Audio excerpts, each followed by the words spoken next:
And check one, chickadee check two. And we are rolling with another episode of Industry Interviews. I am your host and good buddy, Dan Brown Jr., creative director and composer of the now 8-time Emmy nominated CrimeSonics. But who cares about that? Today, I am joined by Master Luthier, Mr. Randy Parsons. How you doing, buddy? God, I'm good. It's great to hear your voice. It's been like 4 years, I think. Dude, I'm telling you, it's crazy. And I have been all scouring the interwebs about everything I don't know about you, and I can't wait to ask about you. But how have you been, dude? How have you been? I'm good, and I missed you. You always like this bright light of positivity that I just loved. So it's great to have you and your son come down to the shop. Yeah. For those that don't know, I've got a pad on the beach. Well, let's blocks. talk about that pad. Let's talk about that sweet building down in. Well, you tell me if you want me to tell you where it is. Should I say where it is? It's 2 blocks from the beach in Ventura, California, which is like the Mediterranean of the West Coast. It is. It is. But no, I got lucky. I took over a commercial building about 5 years ago and kind of made it my own. And it's outstanding. I'm sitting here right now watching my 2 cats roll around in the sun. So yeah, life's good. Yeah, it's just the view from the shop down on the main strip. I mean, it's a prime piece of shop, man. It's very cool. Yeah, I've got 90 feet of windows that overlook this old Spanish building, and it's just so freaking cool. Yeah, it is. It is. How did you find that spot? I'm just curious. Like, what a snack. How did you get that guy? Yeah, well, that's kind of, I think, part of the topic that we're going to discuss is like, taking a chance, believing in yourself and going for it, because that's really the only thing you can do. And so I was in Seattle, and I got to a point in my career where I just hit a brick wall. Yeah. And I was like, you know what? Let's go to LA and make it big. Let's do that kind of thing. Hey man, come on. It makes 2 of us. Yeah. So I had this kind of a girlfriend at the time that also wanted to get out of Seattle. I said, let's take a drive down the West Coast from San Luis Obispo to LA, and let's just see what the hell's going on down there. And Ventura, California wasn't even on the radar, and we stopped for a Starbucks coffee. Yeah. And the craziest thing is it wasn't until we got back in Seattle and we were going through our photos and we were doing some pictures of ourselves at Starbucks in Ventura, and there was a for lease sign in this window behind one of these photos that we took. And we were like, what the hell is that thing? It was this old theater building. It was a music theater building. Yeah. That the owners had kind of chopped in half, and they kept one side as the music theater, and then the other was just this big empty 1940s kind of a, not really Art Deco, but kind of a crazy building. And so we called the guy, and he was like, well, we had the Hells Angels in here, and so I'm kind of really nervous about who I want in this building.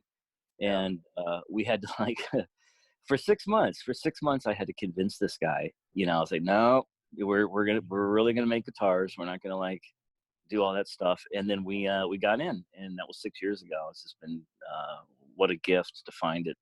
Yeah. And the thing is, it's not cheap, but it's not, when you really think of the square footage and what I'm paying, people just their mouths drop open. They go like, you gotta be kidding me. I'm like, no, just got lucky. So, for people that want to move to California and they look at the prices, sometimes you just got to go there and kind of sniff around and find something unique. Yeah. How cool, man. And were you at the Starbucks right across the street now from the shop? Yeah. We were sitting there having coffee. We're taking pictures of each other. Look at us in California. Oh, wow. And little did we know that fate was being written right there. And for everyone listening who does not know, Randy has made guitars for Jack White, Jimmy Page, Sammy Hagar, Peter Frampton, Joe Perry. All kinds of cool stuff. But before we get into all of that cool stuff, you said you're living up in Seattle. Is that where you're from? Mm-hmm. That's pretty cool. Yeah. No, I got it's part of the story in that I was living in Seattle. I was 28 years old. Yeah. Married, didn't own a guitar. I mean, I can't even tell you how far the guitar was away from my life. That just wasn't part of the picture. Yeah. And I mean, I had played guitar. So yeah, in high school I was a rock star, but whatever. And then I did go to music school, but Yeah. it was a struggle. I wasn't. I mean, I knew my first year. I was there for 4 years. My first year, I'm just like, I can't compose. I mean, they forced you to, but it was just awful. I hated it. Yeah. I didn't want to be a musician for two reasons. I just felt that there was so much talent out there. I mean, just in my classes, these people would just blow me out the window. And so it was a struggle for 4 years to get through it, but I did it. But I wasn't being myself. I mean, I just wasn't living the life that I think I needed to be living. And I know a lot of people feel that at times. Yeah. So I definitely felt that. And then after college, I got this music degree. I got a Bachelor of Fine Arts Yeah. degree in music. And I was like, screw this. I want nothing to do with it. And I joined the Army. I also felt that I was kind of soft. Huh. I was just kind of like, yeah, I'm just not I'm too, I'm too artsy. I'm too that side. Yeah. I need to toughen up if I'm going to like make my way through this world. And so I joined the Army. Wow. And so I joined the Army, and then after the Army, I got a city job in Seattle. I was working for the police force. I mean, it was just, Dan, I had the short haircut. I was 28. We were going to buy a house. It was just like, that's my life. And I was really unhappy. Oh, And then man. the story is, and I tell this a lot, and it's absolutely true. I was getting out of the shower, Yeah. and it was like a bolt of lightning hit me and knocked me over. And I saw a future. I mean, it was clear as day. I saw myself with Jimmy Page, as stupid as that sounds, and I should have been divorced right there on the spot when I told my wife about it. But I saw myself, building a guitar for Jimmy Page, who's like the goat of Yeah. guitars, Absolutely. and having this really cool life that was like, and I was just like, what the hell? And from that day, I was just obsessed with it. I was like, this is what I'm going to do. Told my family, told my wife, I said, I'm going to start, I think I'm going to start building guitars. Had no tools, no knowledge, couldn't even tell you what the woods were and the glues and all that stuff.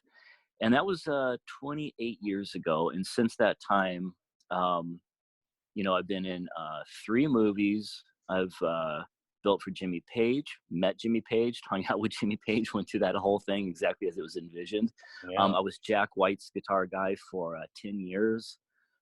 Did Death Cab for Cutie. I was with those guys. Then I did Peter Frampton, Rick Springfield, worked with Joe Perry for a while, covers a magazine. I mean, it was just a trip. It was just, Yeah. and so then what happened is I kind of became obsessed with, how did this happen?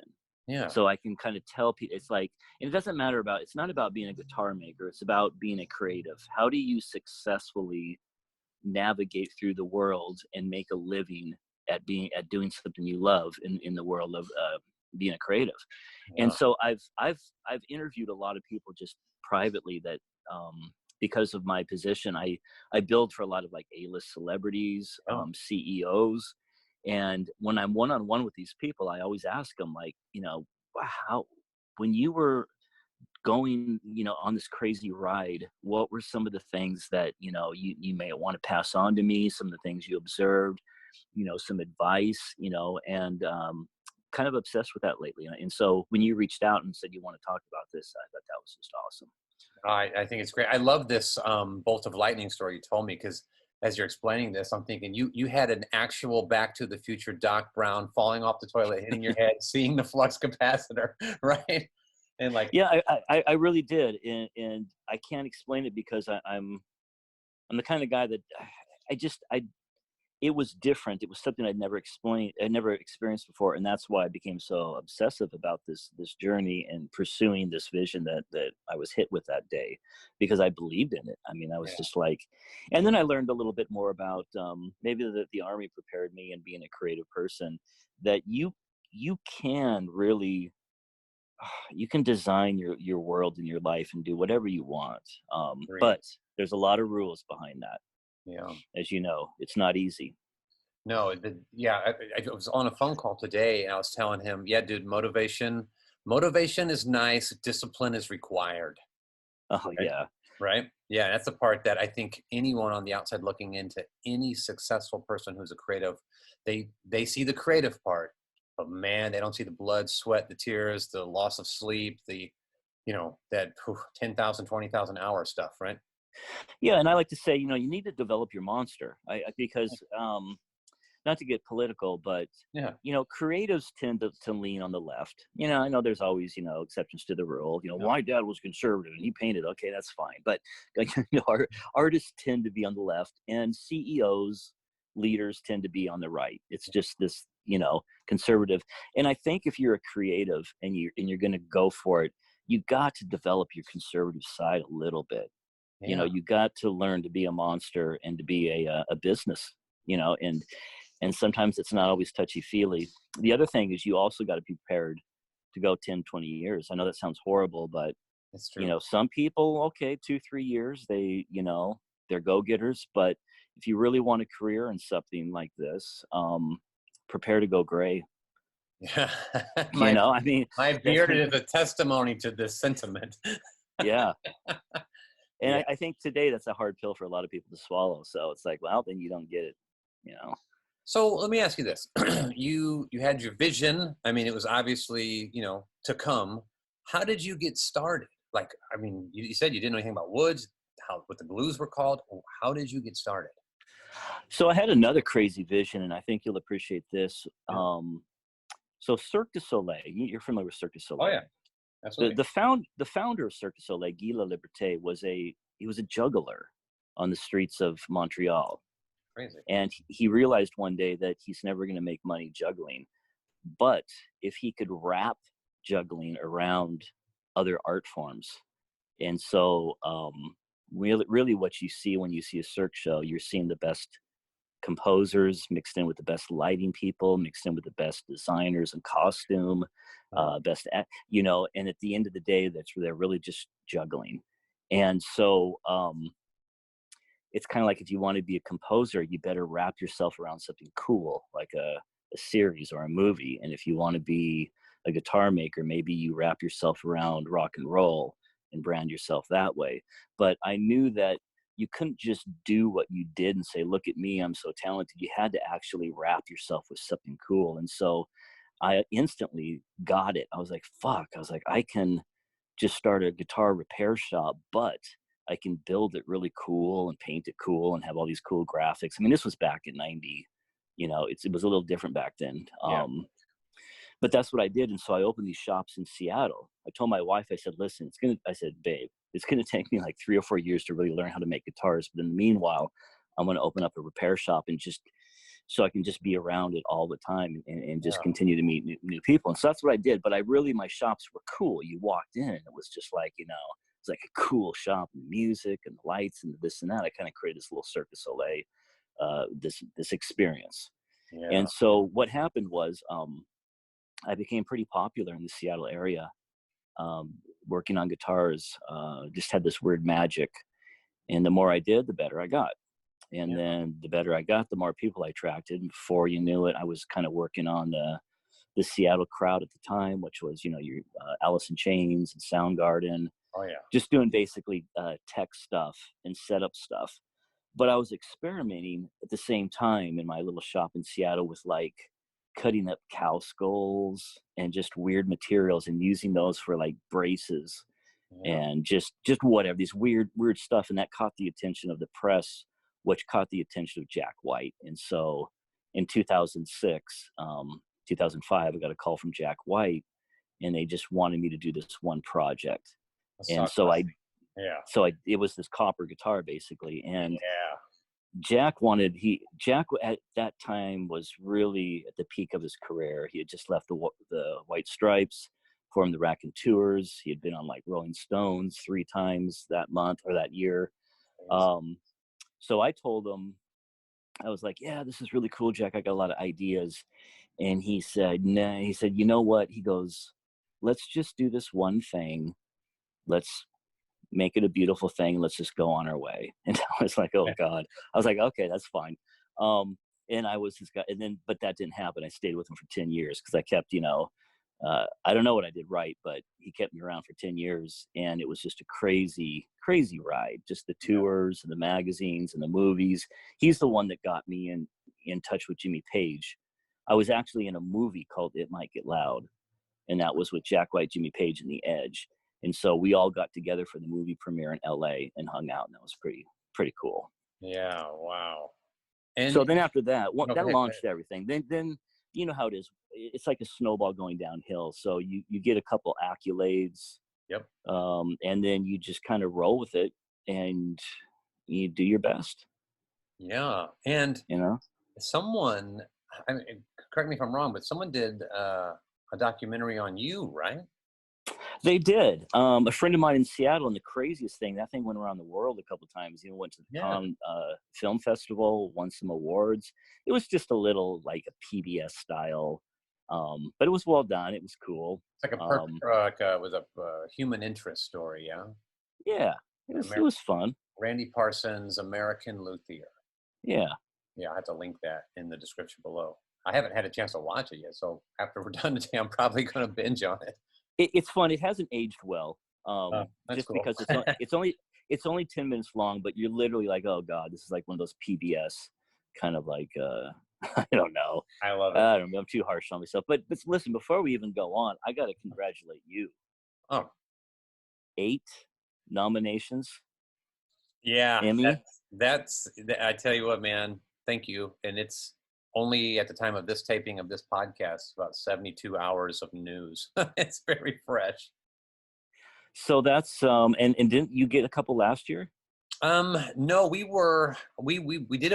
did win an award last year called the Mark Award. It's not a very well known award outside of music for media specifically. But if you are in the music for media world, if you're in this world, then you are hip to it, and like it's a pretty prestigious award. And what we won was the best crime and investigatory track for 2019. And it might not seem like that big of a deal, but for the guy who just launched his company that same year to come out of the gate and land that award, it was like, that was such a great affirmation, Huge. It was. And then, flash forward 6 months and now we're nominated for 8 regional Emmys. And I'm like, what? Get out of here. It's crazy. So you got what are you gonna EGOT now? Right. Go for all of them. You know what EGOT? That's the Emmy, Grammy, Oscar, Tony. Oscar, Tony, yeah. Which I don't know what a Tony is, but I guess it must be good. I think it's for like stage plays, right? I'm not sure. Oh, that's right. Yeah. A friend of mine, you brought that up. He goes, you don't need the EGOT. You've already got the E. He said, wrote it out 8 times. So I don't know. But dude, this is your podcast, man. No, but it's a pretty big deal. And I always wonder when someone gets nominated for an Emmy, do they immediately go to their website and increase their prices? Yes, right. Everything is triple. No. Yeah. Hey, hopefully, right now we're about exactly a month out from the the awards show, and which will all be, I guess, done telecast this year because of what we're dealing with right now. But hey, we're very humbled and very excited to be where we are right now, and that is, I'm definitely going to enjoy the moment. Yeah, well, congratulations. Years of hard work. You deserve it. So that's awesome. Hey, thank you so much. And real quick, are you still doing classes at your shop? No. Tell me about that, because we kind of did a class and we can talk a little bit about it. It was very fun. Well, like I said, I came down to California with nothing. Yeah. And I took over a commercial building, and it was rough. I mean, it was financially rough, which was fine because I was prepared to go through that, because you have to go through that. But and I'm actually proud of the fact that I was willing to take things to the edge of total failure, total homelessness. I mean, it got so bad, and I'm only telling this to hopefully inspire some people, but absolutely. I remember 3 years ago, I couldn't sleep, and the only way to sleep would to go on top of the roof, and I would, so it was like winter in California, which is actually pretty cold down here, and I couldn't sleep, and so by 2:00 in the morning, I'd give up and go out on the roof and just wrap myself tight in the blanket and just lay there contemplating the future and what the hell was going on. I mean, it was some really tough times because the thing is, guitar making isn't a legitimate career. Hmm. And this is something I've always known, which has been a good thing, because if you don't know what the problem is, you can't solve the problem. That's right. And like so my problem was that guitar making belongs in a factory. It should be a product that's produced by a company, manufactured by not cheap labor, but labor. And even then, it's a tough business. But these people, I know everybody that makes guitars. I know all my heroes from the 70s, 80s, and 90s that used to make guitars for this person and that person. And they're all broke, every single one of them. So, and then you start to look at the economics involved. And it's something that if you're going to choose the arts, you got to really like say, okay, what is the realistic possibilities here of having a career and having a quality of life that's enjoyable?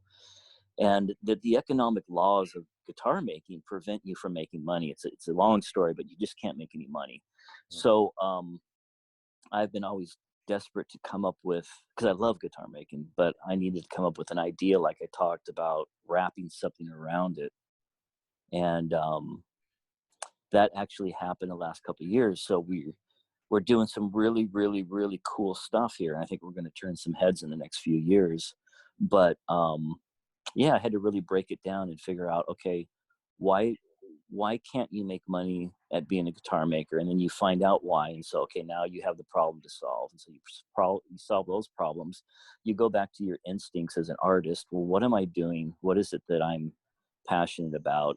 And then you got to use some smarts and be like, okay, well, realistically, where should I be in this industry? Who should I align myself with? And what does the future look like? And what are my goals?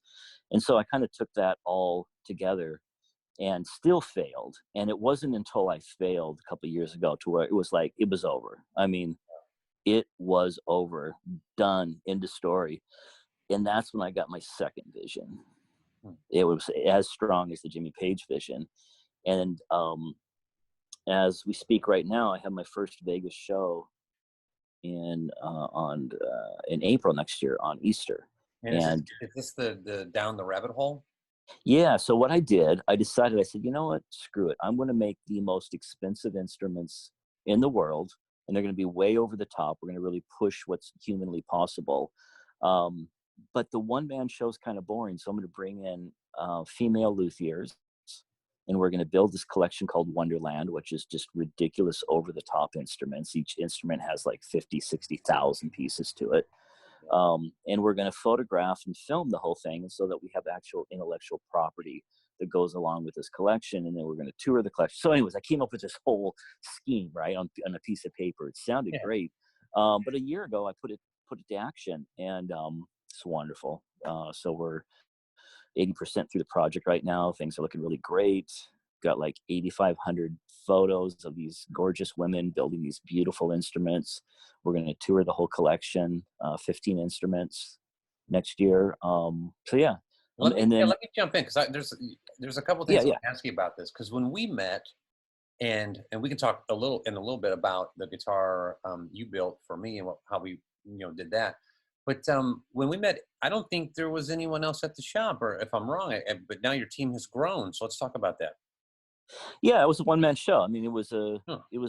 ridiculous. It was a commercial building, which I had to lease because it was an opportunity, and I'm Yeah, glad I did. But I was just one guy, yeah, and so if my hands aren't moving, I'm not really making anything, and there's really not a huge market for custom guitars. hmm, So yeah, I was just kind of hanging out, and then I said, hey, let's just build guitars with people, and that's why you came down and built that guitar. yeah, um, but no, I just continued to throw what I could at the wall to see what would stick yeah, the following years after we did that. And I just I just had to realize that it's like the idea of building guitars for a living is the problem. yeah, It just doesn't work. And so I have to I have to really be creative here and really come up with something. And again, I don't think I would have really put everything together if I wouldn't have gotten to that edge, that dark edge where you're like, you have failed. And then you see things clearly. Now, some people don't go through that path because they're smarter than me. They're always, I know I have a lot of smart friends that were successful right from the get-go. And the one thing they have in common is that when I talk to these people, they're obviously smarter than me. So I I have no expectations of who I really am. You know, it's like, I'm just a dumb shit. It's like, so I just got to, it just takes me a little more time to figure it out. But I have this bizarre creative part of me that is brilliant. And so I usually do succeed in figuring these things out. How Anyway, did so, yeah, how did you find the ladies that you're working with? well, I think that it wasn't hard. I mean, it's a pretty cool creative project, Yeah. you know, and you just present it. I already had a reputation, so it's like, hey, you know, well-known, famous guitar maker for celebrities is doing this crazy photographic video guitar making project. We're looking for artistic women that can play guitar, and so we just interviewed a bunch. And one of the gals is a Maxim Playboy model. It's crazy. Yeah, Yeah. and so yeah, enough I was said gonna right say, there. I'm poking around your Facebook page as we're chatting, and I want to ask you specifically about a couple of these instruments. But that's, yeah, it's like I'm seeing what you're doing, and it's and again, for anyone and everyone who's listening, I will put all of these links in the description below, because we could not articulate and describe the beauty of these. You can't describe what you create, Randy. I mean, it is truly the coolest stuff Well, possibly on this your earth. thank you. Yeah, Well, true. thank you. It's my thing is like with the Cirque du Soleil, with the actual athletes that they get to perform, Yeah, they push what's humanly possible. I mean, that's kind of when you're sitting there like, okay, these guys have taken it to the edge. What's humanly possible to do? And so with these guitars, I've always kind of visualized it's like, okay, what is ridiculous and humanly almost impossible? And so when it gets to the inlays that we're doing on these instruments and some of the woodwork, you know, I'm really pushing things that are like, you shouldn't be able to do this, yeah, but you know, and I think that that has value, hopefully. yeah, yeah. Hey, I want to rabbit trail for a second. Last year, looks like right around this time, possibly, you had a big explosion in some tank. So look, Yeah. what is going on here? So, well, I mean, listen, I've completely, when I say I went down a rabbit hole, I mean, I really went down a rabbit hole. I learned that you could put objects in vacuum chambers, Okay. and you can create a 29.9 mercury, which is the same pole in space. That's Okay. why you have to have a spacesuit on, or you would implode and die. It'd be very awful. Yeah. Um, so you can build these vacuum chambers down here on Earth that simulate space, Wow. and they do a lots of different stuff. And one of the things, you can put like a rotten log in a vacuum chamber and inject it with cactus juice Whoa. and harden the wood. And so what I did is I thought that was pretty interesting, and I wondered if you could add color to the cactus juice, like blues and reds and stuff. And not only could you, but what would happen is that color would be sucked into the wood, and then like this explosion would take place, and the different fibers of the wood that has like different densities would accept the color differently. And so you end up with this piece of wood that looks like it's from outer space. It's just these Yeah. amazing colors. And so what I thought is, I said, okay, this is perfect. What we'll do is um, we'll take all the wood for this Wonderland instruments, Yeah. and we'll use this crazy wood. The instruments are kind of like alternative universe instruments too. It's like they're just so bizarre, and so it just made sense. However, there was a lot of experimentation when it came to Yeah. building vacuum chambers, and I had an explosion, and I actually got knocked out. Oh my It gosh. was so weird because I remember hearing the cracking because I didn't have a safety arm in one of the boxes, Oh. and it just imploded on itself, and everything went white. And then I woke up and I could hear my ears ringing. Oh. And the craziest thing is it was red dye in the box, and so I was covered in red blood. Oh. And for a second I had no idea what had actually happened, and I thought that I was injured pretty bad. Yeah, the photo of your ceiling, I think, is what I'm looking at, and it looks like it belongs on CrimeSonics volume. It looks like we scored this You need to do a episode. yeah. You need to write some music for that one. I'm telling you, this looks like the bloodiest murder scene I've ever seen. And it says that this thing should have been able to withstand a direct 9mm shot. That's what it It says. wasn't. Well, Yeah, look, it's an inch and a half acrylic plexiglass. Yeah, that's crazy. the stuff. That's like a sky bridge. You should be able to walk on that. Crazy. And it said not today, Randy. Yeah, the good thing is it imploded inward, not outward. It didn't explode, and that's And why I'm alive. okay, so Yeah, I just wanted to rabbit trail for a second because that just looks like a wild story. In regard to your exhibit and in regard to some of these guitars, like the Mad Hatter, the King series, the Red Rabbit, can you talk to me a little bit more about the guitars? And if you're comfortable, you alluded that these are some of the most expensive guitars in the world. I want to talk about the prices if we could. Yeah. So, um, Maybe from the top down, like let's go crazy. Like what's the crown jewel of this exhibit? so the crown jewel is the Mad Hatter. So what I envisioned was, I'm not actually always a big fan of inlay on guitars. I think sometimes it can be gaudy and over the hill. Yeah. But if you're going to do it, then it has to be the most extreme case ever. That's this kind. You either do it or you don't do it. Yeah. And then the inlay to me was kind of like putting lipstick on a pig. Sometimes you couldn't just do the inlay. The whole instrument had to be an art piece. Yeah. And through over the years, I learned how to make a neck and a body. And once you do that, you can kind of say, okay, well, then I can make this neck out of anything, and you start adding different layers and textures. And pretty soon you have this almost like a sculpture instead of an instrument. And so then I was also influenced by the circus and the carnival and the whole wildness of that. And even Cirque du Soleil with the stripes and their colors and the costumes and all that. And so it's hard to not, when you look at these instruments, it's hard not to see the circus and the Cirque du Soleil and the carnival and the over the top inlays and all that. And so it's just like, okay, if you're going to do that, then do that better than anyone else can do. Yeah. So that's kind of the goal and the mission of the Mad Hatter is pretty interesting in that the fingerboard is mechanical in that normally like a guitar fingerboard, you've got a piece of wood and there's those little frets on there. Yeah. And then sometimes there's inlay objects in shell, looks pretty. Well, what I did is I would do like 3-dimensional where there's different layers that go into the wood, different depths. There's not just one layer of shell, but there's maybe 3 or 4. And down at the 3rd and 4th layer, there's actually clock gears and clock faces that actually work. And so on the side of the neck, there's little holes that you can actually stick a little skeleton key in and turn on the mechanism and actually have the clock work that's inside the fingerboard. So little things like that. What kind of man hours or woman hours go into that? Have no idea. Don't want to know because it would be pretty horrific. I will tell you this. I was on the phone the other day with my supplier and I needed to buy some more shell. Yeah. And they were saying, yeah, we just don't have any more. And I was like, Jesus, is it because of China or the Corona? Yeah. And they said, no, it's because of you. You've used it all, dude. Yeah, I've literally bought like 25 pounds in the last year or so. That's crazy. And that's the Mad Hatter. If I wanted to buy the Mad Hatter, what's the price point on that? It's not horrible. It's $250,000. Yeah, not bad at all. I got that. And the rabbits, there's 10 red rabbits. The rabbits are really cool. They're $110,000 each. $110,000. So the entire collection is $2 million.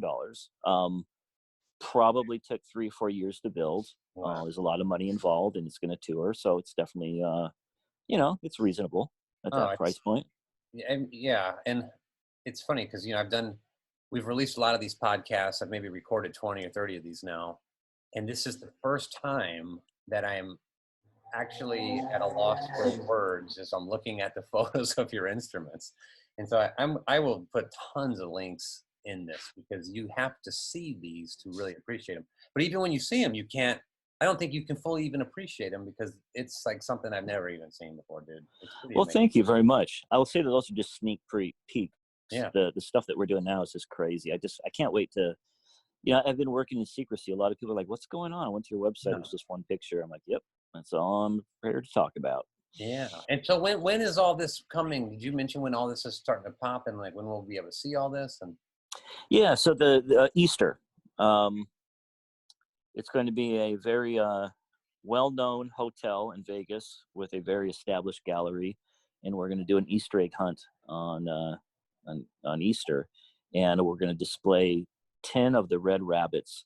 And within each rabbit is there's a hidden Easter egg somewhere. Oh, wow. And, yeah, pretty cool. Yeah, I think I need to think I need to come to this exhibit. You need to come to Vegas. There's no question about it. Yeah, I think I need to come to this because this is so right up my alley.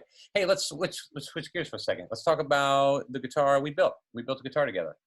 We built a Telly. Yeah, like seafoam greenish. I'll put photos of that guitar too. Do you remember when I said I want it to look like it was left in a barn for 100 years, and then I just walked in and grabbed it? And I was like, I like this guy. I'm like, I know exactly what to do.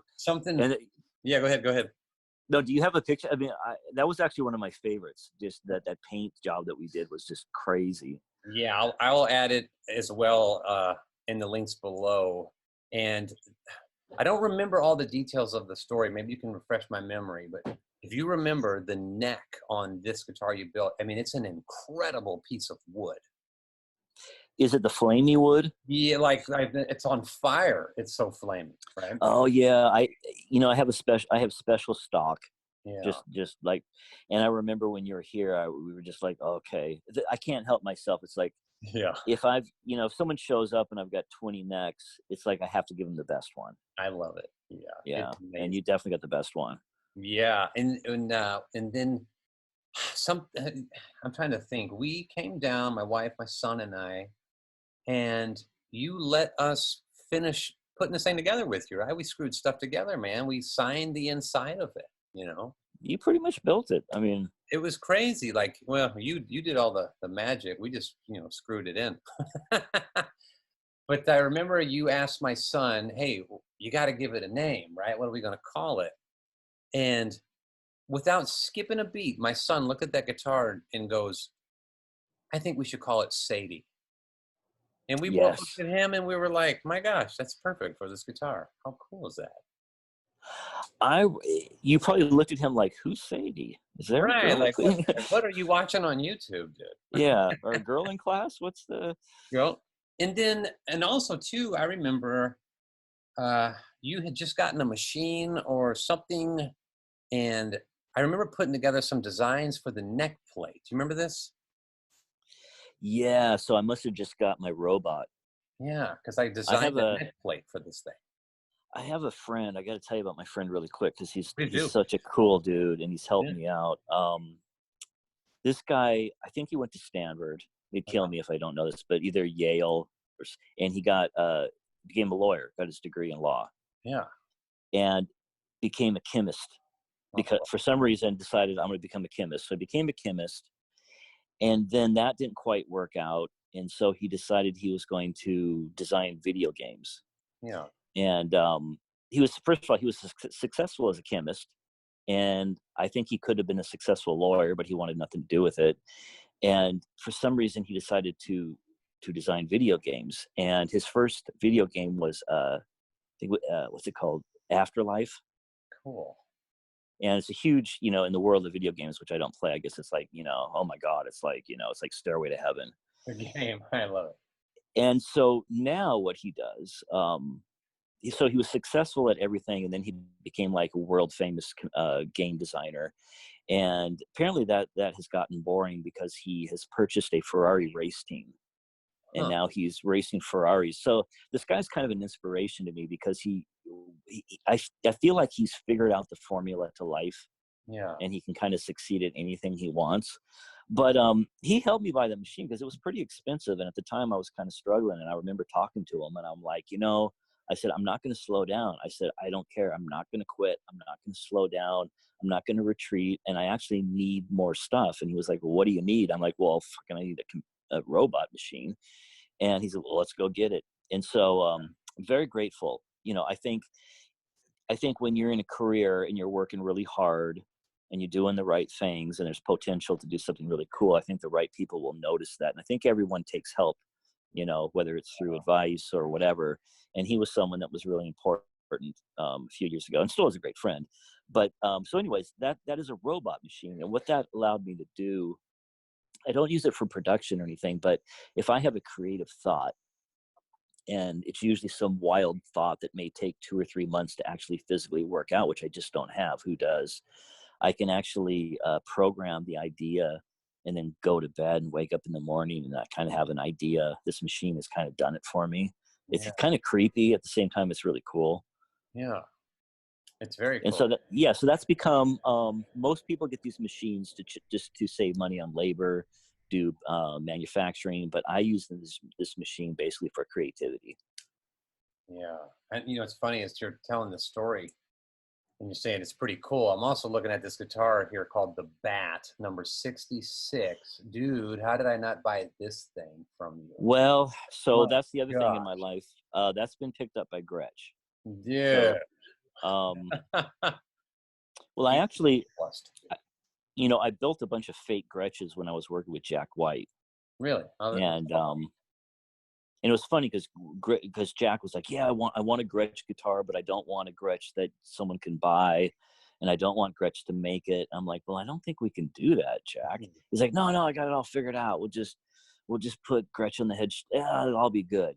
And I'm like, "All right." So we did that, and then a couple years later, Jack called me up. He's like, "Hey, man, good news. We're not going to get sued." And Yeah. I was like, well, I'm not getting sued regardless because I don't have any money. But anyways, long story short, the Gretsch people loved it, and then they had me come down and do a tour, and so I made some friends, and a year ago I made one of those white bats, the bats that you're talking about, Yeah. and I gave it to I made one for a kid named Henry Cash who's in a band named Starcrawler. Very cool. And the first thing he did with the guitar is he recorded the soundtrack to Pet Cemetery. Oh, how The, the, cool. and so this guitar has these magical powers. Yeah. And then they caught the attention of Gretsch, and the same people that had me fly down 5 years ago to tour the factory gave me a call, and they said, "Let's do something with this white bat." And so now the whole bats, all those bats now are I can no longer make them. They're going to be produced by Gretsch starting next year. So that was really cool. Yeah, man. And is it a sound hole in the center? Is it hollow? What's going on with this thing? It's more of a it's not functioning sound hole, but it's a small sound hole. It's more like a design. Yeah, it's very interesting. It's almost like a It's sound it's eye. it's different. I mean, the guitar is very Gretsch-esque, and so again, I always like this alternative reality concept where it's like, okay, what would a Gretsch look like in an alternative reality? It has to look like a Gretsch, but it has to look like something that's never ever been made before, and that's kind of how I designed that guitar. Yeah, man. My gosh, dude. Yeah, this. And Everyone it's would not think for that. everyone. The Yeah, funny thing about the bat guitar is people hate it. I went to NAMM a few years with it to yeah, introduce the bat, and a lot of people came up to me and they said, "Dude, I totally get it. This is something that I've never seen before. yeah, It's original, but it's." And then they would buy it, and other people would be like, "I hate that guitar. I really yeah. hate what you're doing. It doesn't look like a Fender." I don't. Yeah, right. Okay. What How did you come up with the shape? Because it is a very interesting shape for a guitar. Well, the shape is kind of based on the first Jack White guitar. I made Jack White that copper guitar, so the shape is kind of a play on the Jack White guitar, Yeah. which was an original Gretsch shape. So the guitar is heavily, it has Gretsch all over it. Yeah, it's wild. Do you find it like do you see the shape in your mind? It's easy to trace out, or do you like keep going back to the blanks and keep cutting guitars? How do you come up and know that you found the shape you're going to run with? Yeah, and I don't know if I'm ever satisfied because Yeah. you can only cut a piece of wood so many times, and you're like, all right, let's just go for it. But I usually have a pretty strong. It's weird. It's like anything else in life. When you do something for more than 20 years, you already have kind of a feel for the way it needs to be. Yeah. Yeah, it's just that's the weird thing about us humans. We can, if we just dedicate ourselves to one thing, it's what we can do is just amazing. Yeah, just don't give up, right? So many people give up. It gets hard and they just check out, man. That's such a bummer. So let's talk about not giving up, because I know Yeah, absolutely. you say that. It's easy to say that, but I always like, okay, well, what does that mean? I know what it means, Yeah, me too. but a lot of people are like, oh yeah, I'm never going to give up. It's like, well, okay, but are you really prepared not to give up? Yeah. Yeah. Because that can go dark. Yeah. I don't want to go too dark. I want to be Yeah. hopeful, but I know you are right on the money with saying that. Are you willing to risk it all, really? Right? Exactly. Because if you are, yes, then you can do it. But Yeah. if you're really not, it ain't gonna happen, buddy. Let me share a And story, so, actually. I got a yeah, go story. ahead. And again, this is your podcast, but I do have a story. It was not very long ago that I was invited to attend an Emmys nomination ceremony. We were not up for an Emmy at all. I had, nothing going on at that time, just, churning away, writing music. And we did not balance the checkbook right.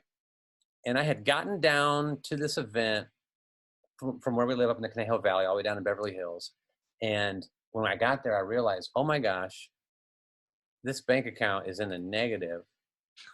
And I have like literally no hyperbole. I had like 38 cents in my pocket. And here I am in Beverly Hills trying to figure out, well, I guess I'm just going to take this ticket because I can't afford to park anywhere. So I just go park in the red, right? Get a ticket. I attend this event and I'm seeing these people get these nominations, and I'm seeing the people that I aspire to be and I want to be. And I remember sitting at a bar. I don't drink, but I'm at this bar getting a soda, and one of these very well, who I will not name, established composers is right next to me, up for an Emmy nomination. And I just remember thinking, what am I doing here, dude? I have no money. I don't even know if I have the gas to get home. And I tell you what, being around people who were at the height of their career, and I was literally like 37 cents in my pocket. You want to talk about feeling like, oh my gosh, I will never make it.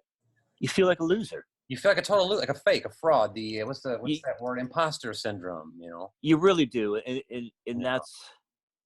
Yeah. Oh, go on, because this is a No, great that's. story. I mean, at the end of the day, what all that happened was, I drive home, and I tell myself, I do not ever want to feel like this again, No. and I don't want to be in this place ever again. So whatever it takes for me to get to the top, I will get there and I will go further. And it was in that moment that, when you're at your lowest low, dude, that's where you can see what you're made of. You know what I mean? Amen, brother. Listen, Yeah, dude. that was such an important moment for you. Yeah. And that's because I will say to everyone, we all feel like we're frauds. Like, Yeah. it's not meant for us. That's meant for other people. I don't succeed. I may get close, but those are for other people. No. I've met all these people. They're just like you and me. Yeah. But they pursue something without stopping. And it's like, I love the story.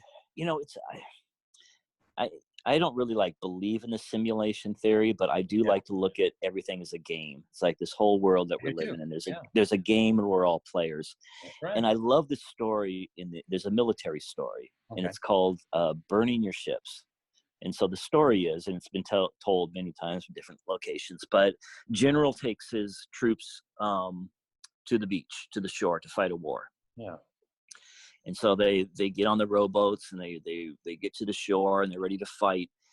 And they turn around and they realize that the general has lit all the boats on fire. So there's no escape. And the soldiers are like, well, how are we gonna get back? What if, and the general's like, there is no option. There's no option.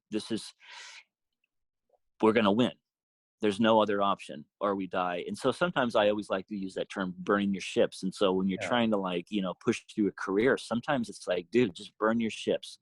Right. If you have 38 cents in your pocket, still go to the event. Yeah. Just keep going forward. Just keep believing in yourself, and don't, it's not smart not to have an escape plan, but sometimes, don't have an escape plan. Yeah. It's, if you really think you have the skill at something, I don't know. It's such a cool topic to talk about because everyone has a different idea.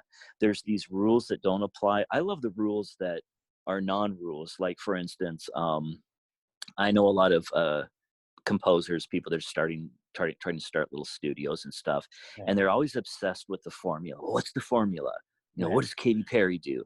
Oh, it's just AGG, and then you put these instrumentations, and you put someone with a blonde, and they're always like, "What's the formula?" Yeah. And sometimes the formula is not a formula. It's like you got to know the formula, the basics, but then at the same time, you got to not do the rules. So sometimes not playing by the rules is a rule. No, you're right on the money. just before we hopped on this podcast, my son, he's really into. If you looked at my son, you would not think he was so entrenched in gangster rap. He loves it. He loves gangster rap, and we have, dude. We Who got doesn't? dude. We got Biggie bumping in the house all the time. We got M. We got, I mean, everybody. Anybody you can think of, it's in the house. It's being played. And my son and I were just talking about how, there is no one like Snoop Dogg, dude. He is genuinely himself, right? Anyone else Yeah. that comes along the scene who tries to be like Snoop Dogg, you're going to think he's like Snoop Dogg. There's no one like Ice Cube. There's no one like Biggie. Like, these people truly are comfortable in themselves, right? Yes. And I think I can speak for both of us that when we both decided we are not going to do what others do, we're going to do what we want to do, that's when success can come. Yeah, and my message to anyone is that you first got to take that step and have the guts to do that.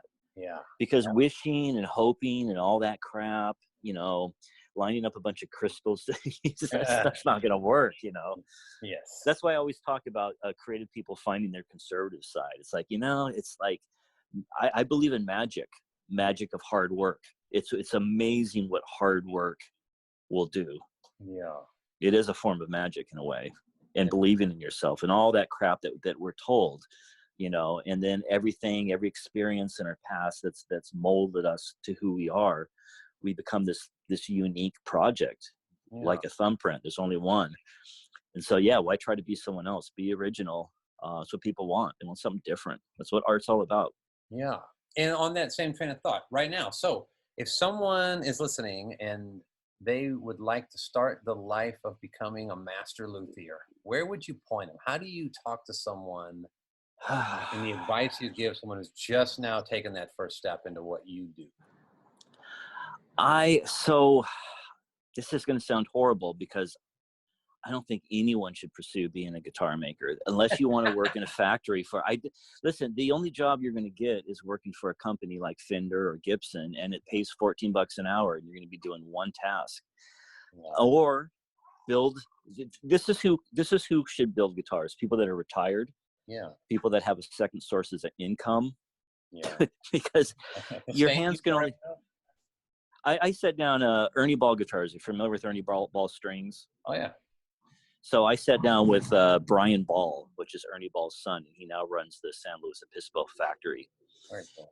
And he's very negative on the guitar making. He says if you're an independent guitar maker, all you're doing is sitting on top of an economic supply chain where you're peddling people's tuners and pickups and all these little parts and these and that and guitar case makers and this and that. At the end of the day, you present a guitar to someone that you probably lost money on, and now you're responsible for all those items that are on that instrument. As far as there's no residual income, there's actually negative residual income, because I guarantee you a year later they're going to call you up and say, hey, the pickup's not working, and guess whose responsibility that is? It's the poor independent guitar maker. So it's a horrible career, but it's fueled by narcissism in that it really is, because you make a guitar and then it goes on stage, if you're lucky, in the hands of some rock star, and you think you're a freaking rock star, when in reality, you're just paying to be on that stage. It's just really sad. And so when people ask me, I want to be a guitar maker, I'm like, no, don't. It's a life of poverty. I've been able to figure it out through being a creative, but I'm telling you, like I said, I've known every independent guitar maker that's anybody in the last 30, 40 years, and they're all broke. And so unless you're really smart and you can wrap it around something cool, but and again, that's anyone that's going to get into the arts, you better be a creative that you can create a business and a brand and a name, and you know how to manage yourself, and you know how to balance the books. A lot of people ask me, how do you glue those two pieces of wood together? And that's the easiest thing you'll ever do. It's running the business that's hard. Yeah. It's, getting up every morning and following up on the emails and doing what you're supposed to do and all that stuff. I love it. I love running a business. I love being the guy on top. I know you do too. Yeah. But that's really where the talent, I think, comes in. Of course, you got to have the other talent to begin with, but yeah. The business, it's funny, you're a guitar builder. I use this saying a lot. You can You can play guitar, but you can't play business. You got to master business. You know what I mean? Yeah, you really do. And sometimes it takes a while because I wasn't good at it. Yeah. You know, you learn as you go.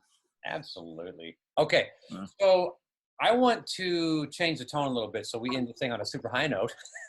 Awesome. And because I am such a humongous Sammy Hagar fan, I want to know like what's going on with you have a Sammy Hagar credit. Tell me the story. What'd you do? What'd you build? What'd you sell? Tell me that story. Oh, I love this story. So I had my little shop in Seattle. Yeah. And it was right next to a guitar. I was right next to a Guitar Center. That was on purpose. I would do that. Yeah. And so one day, this lady comes into my shop and she's like, "Hey, I'm with Sammy Hagar. He's in town today. We would like to use your shop for a quick video shoot." And I'm like, "Sure." Oh, yeah. She's like, "It'll only take a couple hours." She goes, "However," she goes, "I would prefer you not talk to Sammy and do not try to sell him a guitar." And I'm like, "No problem." It's like, he's welcome. You guys can do what you want, put up the lights, blah, blah, blah, get the hell out, have a nice day. So, of course, Sammy Hagar walks in and he goes, "What the hell is that hanging on the wall?" And I'm like, "Oh, shit." And I'm like, "Well, that's a guitar I made, Sammy." He's like, "I want it." And I was like, "Well," I said, "actually, it's not for sale. It's my first electric guitar I ever made." And it was first electric guitar I made. And my wife had skin plastered the face of it and did like an Italian fresco art piece on it. It was really cool. That is cool. I don't know if there's a picture of that you're looking at or. No, I don't. But if you can send me one, I'll link it. Yeah. Yeah. And so I told him no, he couldn't buy it. He said, "Well, if you change your mind." And as he's talking to me and hand me in his business card, this woman's in the back just looking at me like, "You son of a bitch." I'm like, "Hey, I'm trying to sell my guitar. What am I supposed to do here?" Yeah. So he gave me the business card. And then the next day I was thinking, I'm like, you know what? What else am I going to do with the first guitar I ever made? Just hang it on a wall? It'd be an honor if Sammy Hagar owned my first guitar. Wouldn't that be cool? Yeah. And so I called him up and I said, "Okay, I'll sell it to you." He's like, "Boom, done." And I sold him the guitar. Wow. So Sammy Hagar has my very first guitar that I ever made. How cool is that, dude? Yeah. How can the listeners find you and stay hip to what you're doing? Where can they go? What's the website? They can leave me alone. I don't want to talk to anybody. Sorry, guys. No, it's Parsons Guitars. You can also find me, on social media. Randy Parsons. Yeah. All right, man. Dude, I am so glad we connected again and got to chat for an hour and talk about everything you're doing and what you've done and what you have coming out. It's always inspiring, dude. You are one creative dude, let me tell you. Oh, right back at you. Thank you. Come visit. I want to build another guitar. There you go. All right. Bring the family.